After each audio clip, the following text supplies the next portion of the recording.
पश्चिम बंगाल के उत्तर दिनाजपुर में एक छोटा सा रेलवे स्टेशन है गैसल। 2 अगस्त 1999 का दिन था।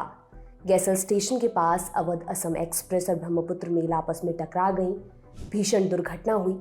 सरकारी आंकड़ों के मुताबिक इस हादसे में 280 से ज्यादा लोगों की मौत हो गई और 300 से ज्यादा घायल हुए। देश में उस वक्त अटल बिहारी वाजपेयी की अगुवाई में राष्ट्रीय जनतांत्रिक गठबंधन यानी कि एनडीए की सरकार थी और उसमें रेल मंत्री थे नीतीश कुमार।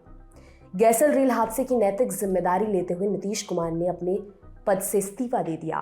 50 साल की लोकतांत्रिक व्यवस्था में कई भीषण रेल हादसे हो चुके थे, पर नैतिकता का ऐसा उदाहरण मात्र 2 रेल मंत्रियों ने पेश किया था। पहले लाल बहादुर शास्त्री, जिन्होंने 1996 में तमिलनाडु में हुए रेल हादसे के बाद इस्तीफा दिया था, और दूसरे नीतीश कुमार। हालांकि रेल मंत्री रहते हुए उनकी नीतियों ने खूब वाहवाही बटोरी थी और इसीलिए अटल बिहारी वाजपेयी ने 1.5 साल बाद नीतीश कुमार को वापस रेल मंत्री बना दिया था। असल मायनों में देश की राजनीति को नैतिकता का पाठ पढ़ाने वाले वहीं नीतीश कुमार को नई पीढ़ियां अब पलटू राम के नाम से जानने लगी हैं। वजह है बीते 1 दशक में नीतीश कुमार का राजनीतिक रिकॉर्ड। कहा जाता है वो कब पलट जाएंगे उन्हें खुद भी नहीं मालूम होता है। एक रेल हादसे से युद्ध होकर इस्तीफा देने वाले नीतीश कुमार पिछले 6 साल में 3 बार पलटी मार चुके हैं, लेकिन कुर्सी के अगल बगल कोई फटक भी नहीं सका। 3 बार गठबंधन बदला, इस्तीफा दिया और कुछ ही घंटों में दोबारा मुख्यमंत्री पद की शपथ ली। कहते हैं सियासत में यूं ही कोई फैसला नहीं लिया जाता, हर समझौते के नफा नुकसान होते हैं और नीतीश सरीखे मंझे हुए सियासतदां बिना जोड़ घटाव किए प्यादे की चाल भी नहीं चलते। तो पिछले 1 दशक में बार बार पाला बदलने वाले नीतीश कुमार को क्या फायदे हुए और क्या क्या नुकसान हुए हैं, इस वीडियो में आपको सब कुछ बताएंगे। 2013 में बीजेपी ने नरेंद्र मोदी को लोकसभा चुनाव प्रचार कमेटी का अध्यक्ष बनाया। नीतीश कुमार ने इस फैसले से असहमति जताते हुए एनडीए से नाता तोड़ लिया। 2014 लोकसभा चुनाव में बिहार में अकेले सभी 40 सीटों पर चुनाव लड़ा। ऐसा बुरा हाल हुआ जो पहले कभी नहीं हुआ था। जेडीयू को सिर्फ 2 सीटें मिली, एनडीए को 31 सीटें मिली, आरजेडी कांग्रेस एनसीपी गठबंधन को 7 सीटें मिली। जेडीयू का इतना बुरा हाल तब हुआ था जब पिछले चुनाव में बिहार की आधी सीटें उनके खाते में आई थी। 2009 लोकसभा चुनाव बीजेपी और नीतीश ने मिलकर लड़ा था। जेडीयू ने 25 सीटों पर चुनाव लड़ा और 20 उसके खाते में आई, लेकिन बीजेपी का साथ छोड़ा तो 2 सीटों पर सिमट गई।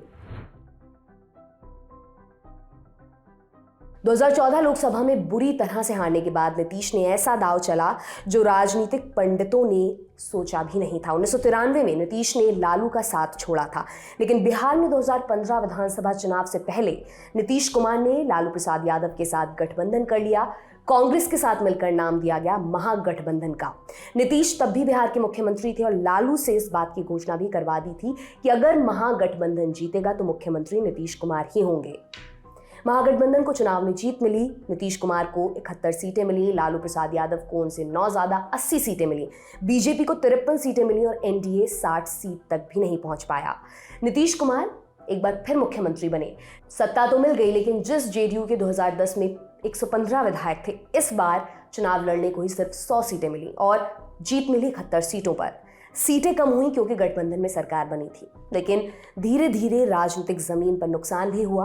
पिछले 15 सालों में नीतीश अपनी छवि के दम पर लालू की पार्टी को सियासी गर्त में ढकेलने में कामयाब हो गए थे, लेकिन गठबंधन का नतीजा ये हुआ कि लालू प्रसाद यादव की पार्टी बिहार में सबसे ज्यादा विधायकों वाली पार्टी बन गई, जो आज भी है। जिस पिछड़े और अति पिछड़े वर्ग को नीतीश कुमार ने लालू प्रसाद यादव से छीनकर अपना वोट बैंक बनाया था, वो एक बार फिर लालू में बट गया। सत्ता में आने से लालू की पार्टी का फायदा ये हुआ कि नीतीश कुमार ने जब लालू का साथ छोड़ा तब भी लालू के वोट कम नहीं हुए। 2015 में महागठबंधन ने सरकार बनाई। नीतीश मुख्यमंत्री, लालू के छोटे बेटे तेजस्वी यादव डिप्टी सीएम और मिलीजुली सरकार। लेकिन 1.5 साल बीते ही थे और नीतीश कुमार का मन डोल गया। इस बार अंतरात्मा की आवाज आई। उसने कहा कि बीजेपी के साथ चले जाना चाहिए, तो नीतीश कुमार एनडीए के साथ चले गए। सरकार बदली, डिप्टी सीएम भी बदले, लेकिन सीएम नहीं बदले। मुख्यमंत्री की कुर्सी नीतीश कुमार के पास ही रही। 2019 में लोकसभा चुनाव हुए। नीतीश एनडीए का हिस्सा थे। बीजेपी जेडीयू ने 17 सीटों पर चुनाव लड़ा। बीजेपी ने अपनी सभी सीटें जीती, जेडीयू को 16 सीटें मिली। रामविलास पासवान की लोक जनशक्ति पार्टी ने 6 सीटों पर चुनाव लड़ा, सभी पर जीत दर्ज की। लोकसभा में बीजेपी के साथ चुनाव लड़ने से नीतीश की पार्टी को फायदा हुआ। पिछली बार अकेले लड़कर 2 सीटें मिली थी, इस बार 14 सीटें ज्यादा मिली। फिर 2020 में बारी आई विधानसभा चुनावों की। इस बार बीजेपी ने जेडीयू को 115 सीटें दी और खुद 110 सीटों पर चुनाव लड़ा। सरकार एनडीए की बनी। नीतीश एक बार फिर से मुख्यमंत्री बने, लेकिन इस बार उनकी लोकप्रियता पर सवाल उठ गए। जेडीयू को सिर्फ 43 सीटें मिली, बीजेपी को 74 सीटें मिली और 75 सीटों के साथ आरजेडी सबसे बड़ी पार्टी बनकर उभरी। लालू प्रसाद यादव की पार्टी ने 2015 में जिस वोट बैंक पर पकड़ बनाई थी, इस बार उसे और मजबूत कर लिया। 2015 में आरजेडी को 18.35% वोट मिले थे, जो 2020 में बढ़कर 23.11% हो गया। जेडीयू का वोट 15.39% पर आ गया, पिछले चुनाव से भी 1.5% कम। पिछले 10 सालों में नीतीश ने पकड़म पकड़ाई का खेल खूब खेला, पर इस खेल में बिहार में उनकी पकड़ कमजोर होती दिखाई दे रही है। 2010 में जिस जेडीयू को करीब 39% वोट मिले थे, वो 2020 में आधे से भी कम रह गए और सीटें करीब 1/3। 2020 विधानसभा चुनाव के बाद नीतीश 2 बार पाला बदल चुके हैं। अगस्त 2022 में महागठबंधन में शामिल हुई, यहां तक कह दिया कि मर जाएंगे पर बीजेपी के साथ नहीं जाएंगे। फिर राष्ट्रीय राजनीति में सक्रियता बढ़ाई, प्रधानमंत्री पद का ख्वाब लेकर इंडिया गठबंधन बनाया, अलग अलग राज्यों की पार्टियों के नेताओं से निजी मुलाकात की और सबको एक छत के नीचे आने के लिए मनाया। लेकिन लोकसभा चुनाव आने से ठीक पहले फिर पलटी मार दी और बीजेपी के साथ बिहार में सरकार बना ली।